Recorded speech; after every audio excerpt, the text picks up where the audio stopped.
I've spent the past few months putting my music on physical media. Link in bio. And in the process, I've come to realize that we've been getting the conversation about analog versus digital media all wrong. How many times have you heard someone justifying their vinyl addiction by saying it sounds better, only for someone to chime in saying that, actually lossless digital formats have an objectively higher fidelity than vinyl? A statement that, though true, I find equally annoying. Both parties in this example are focusing on the wrong thing. In 2025, audio fidelity is largely a moot point. What matters most, in my opinion, is the distinction between passive consumption and active consumption. Physical media like vinyl, cassette, arguably even CDs, force you to take an active role in what you're listening to.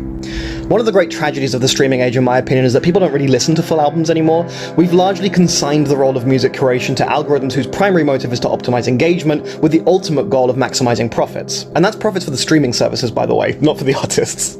I recently restored an old Walkman and bought some cheap cassettes off of eBay, and I found that in the time since, my attention span has improved to the point where I can finally listen to a full album again without getting bored or indecisive and switching to something else. It's genuinely really liberating. Counterintuitively, I also think there's an environmental case for it, even with the inherent problems that come with producing this much plastic. We are at a point technologically and culturally where convenience trumps all, and the advent of AI threatens to exacerbate this problem 1,000-fold. The truth, however, is that this convenience culture is inherently unsustainable. Being able to get food delivered to you at a moment's notice, for instance, is only possible because of the exploitative nature of the gig economy, and being able to generate entertainment with AI requires not only an absurd amount of processing power, and in turn water to cool the computers doing that processing, but also industrial-scale intellectual property theft that hurts everyone. Some people make the argument that because the climate crisis is the fault of politicians, petrochemical executives, and lobbyists for extractive and polluting industries, the personal choices of individuals like you and me make little to no difference in the grand scheme of things. No ethical consumption under capitalism, etc.